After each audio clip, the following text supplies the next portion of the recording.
G'day, it's Jason here from In Search of Australia. In this episode, I am 2.5 hours from Sydney at Sapphire Bend. And would you guess it? I'm looking for sapphires. Let's see how we go.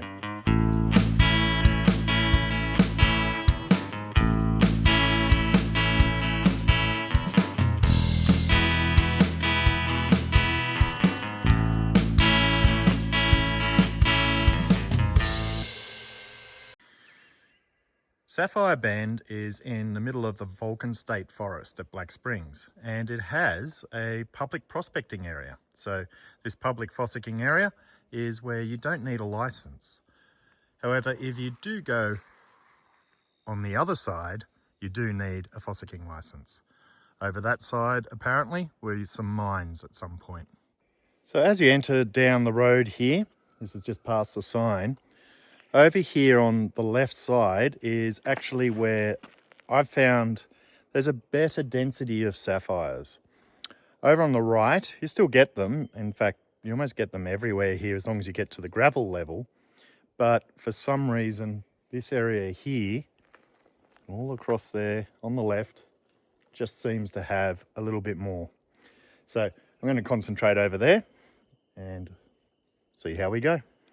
The very first thing we're going to do is actually just grab some digging tools and some buckets.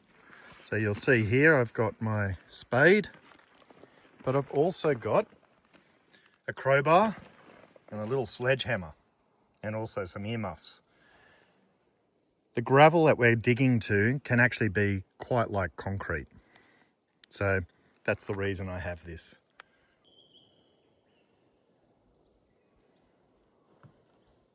So as you can see, there's a whole lot of human wombat holes where people have been digging for the sapphires. What they're actually digging down to is an ancient riverbed. So as you can see here, we've got some boulders that are all rounded because they've been tumbled in the river. And it's in this old riverbed that the sapphires sit. Now, one technique known as shovel dogging is what you can do. So what I did was I came over here. I found someone had dug this hole. They've pulled all of these rocks out, but then they actually stopped at the gravel level. Now, I've been asked how to tell you're at the right gravel layer. There's a couple of ways. Obviously, it becomes quite grey and like concrete, but the other telltale sign is when you hit the gravel layer with, say, a spade or a pick, you'll see sparks.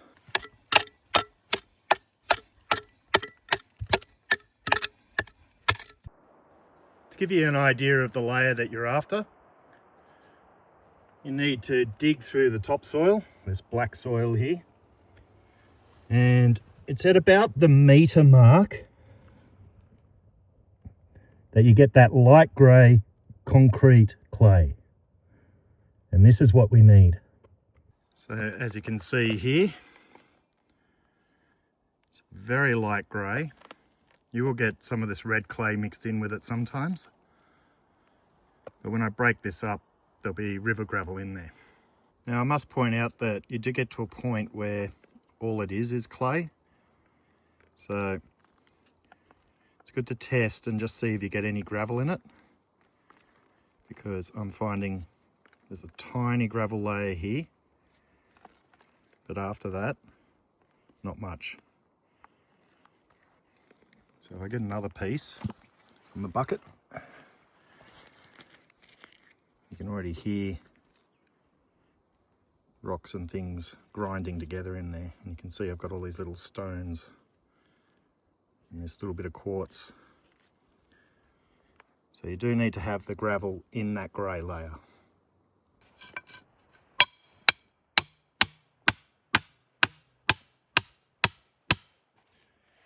Like I said, like concrete.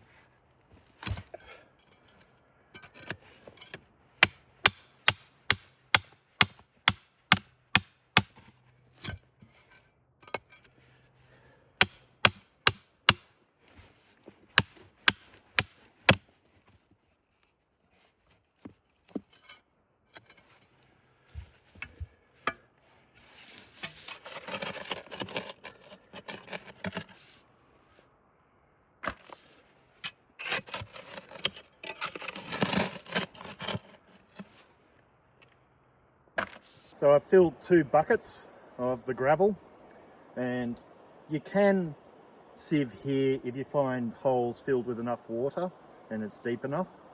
However, you can be here when it dries. So I'm going to head back out and turn right, and you follow that road down and you'll find a dam just on the right.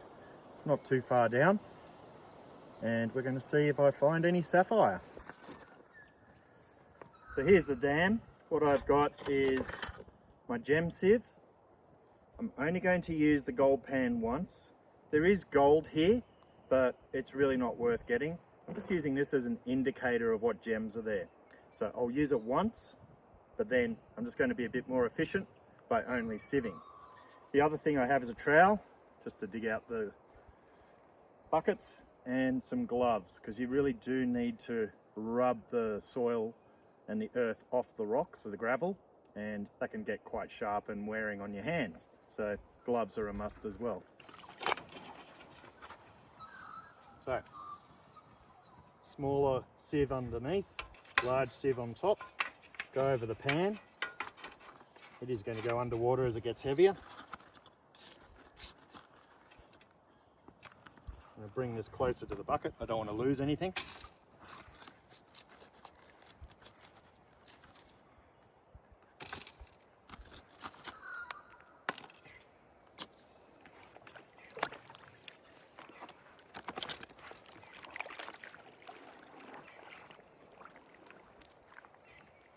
Now this takes a little bit of breaking up, so you might spend a bit of time or let it soak.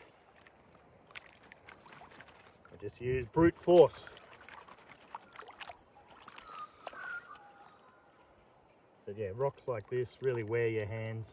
Sometimes this is actually the soil too. It looks like a rock, but it breaks up.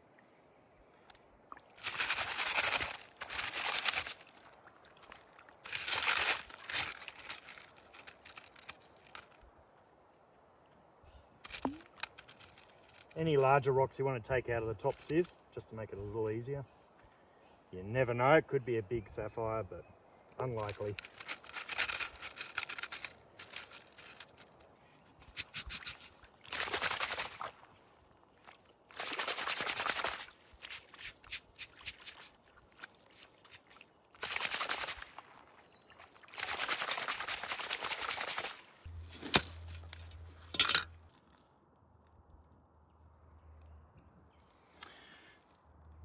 I dropped it.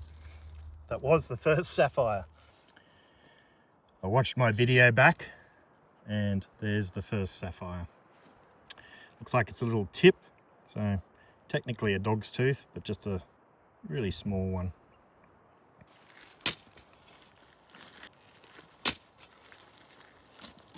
There's a zircon.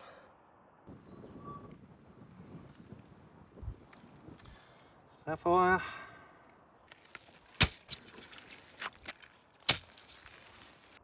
Sapphire.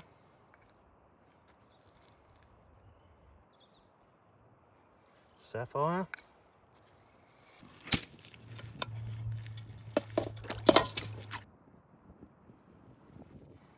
Another sapphire. I'm not sure what the yellow one to the right is. I think it's actually quartz. It was sitting in the middle, but I kept the little quartz point, as you can see. I'm not getting a nice light on these at the moment to get the colours, but yeah, that's better. Okay.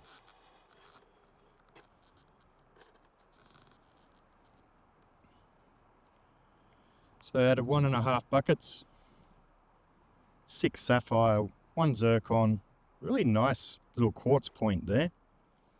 And I'm not sure what the yellow one is. I just sort of kept that to double check it. The sapphires aren't that big. They're all bottom sieve, but you never know. You might get a bigger one in that area. This would be about 1.5 buckets to get this. So as you can see, the public prospecting area does deliver. They're a little bit small. So now what I'm going to do is I've got a secret spot. And I'm going to get as much material from there as I did from the public prospecting area, and compare the results. I'm not going to show much detail of this other than the sieve being laid down and me getting the gems.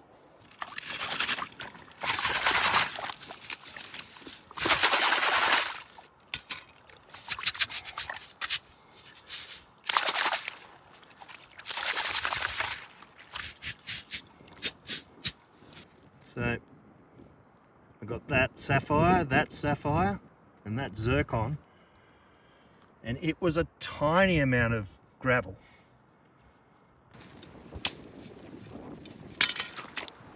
No way. Sapphire.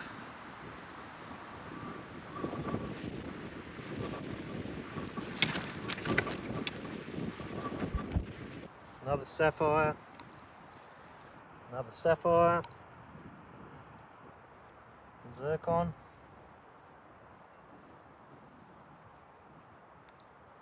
Another zircon.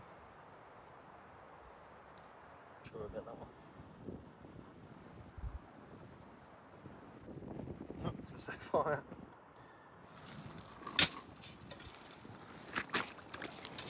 Got sapphire.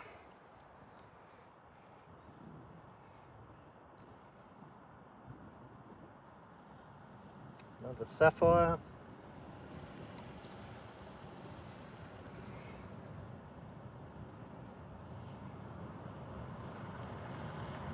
Another sapphire. I feel I should qualify why I'm not revealing much about this secret spot.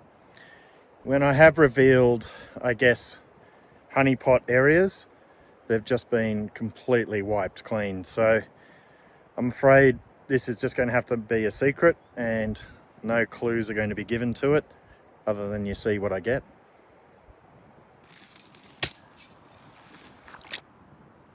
Zircon. Dog's tooth sapphire.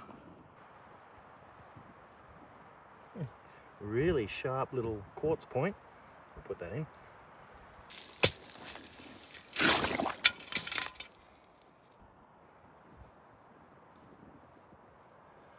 Wow, first sieve that hasn't had anything.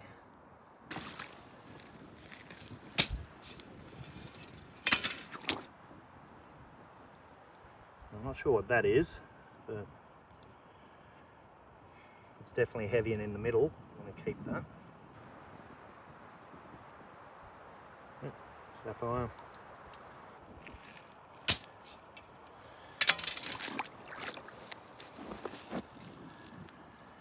Got sapphire.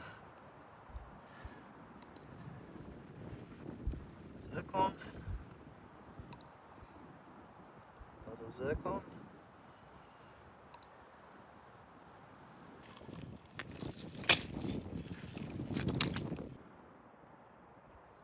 Zircon.